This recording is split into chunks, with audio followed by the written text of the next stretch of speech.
Here's the Fortunate Tramp, Chapter 30. Pot called Polly Helps.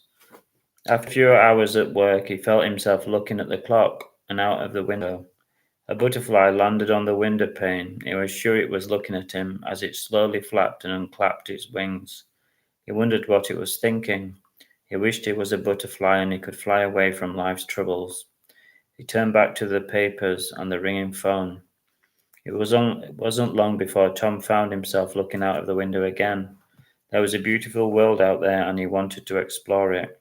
He liked the work ethic and he prided himself on how he'd moved up the ladder and how well he'd studied at school. But had he really been happy? He wasn't sure.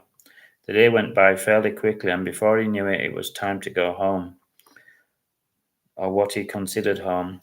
Polly was waiting for him in the local cafe. She asked him excitedly about his day. He tucked into his lasagna and salad. It made a change from pie and chips, which was his old favourite. He had slimmed down quite a bit in the past few weeks, and he got his weight down to 14 stone, which was slim for him. His t-shirts were now getting baggy, which was an unfamiliar feeling. Polly grabbed his hand and they looked round the shops. He was a bit embarrassed at first, being a shy man, but he got used to it and felt proud having such a beautiful partner. She insisted that he go home with her for the duration of the month's trial period, and he agreed as it was essential to look presentable for work every day. When he got back, he put his feet up and drifted off to sleep watching the news. The armchair was so comfortable he couldn't resist. When he woke, he momentarily forgot where he was, and before a second he thought he was back in his old living room. He was relieved to see Polly sat across from him reading a magazine.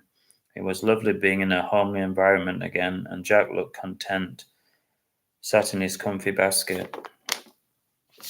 Before he knew it, it was time to go to bed. Polly had ironed his shirt and everything was in place for another day at the office. He kissed Polly goodbye and set off. Once again he saw the same people on the bus and the birds were whistling the same tunes. When he got to work, everyone was friendly as usual, but the papers seemed to be piled higher. He stifled a yawn and got to work. He was so engrossed he didn't notice the time passing. The phone was ringing off the hook, and each time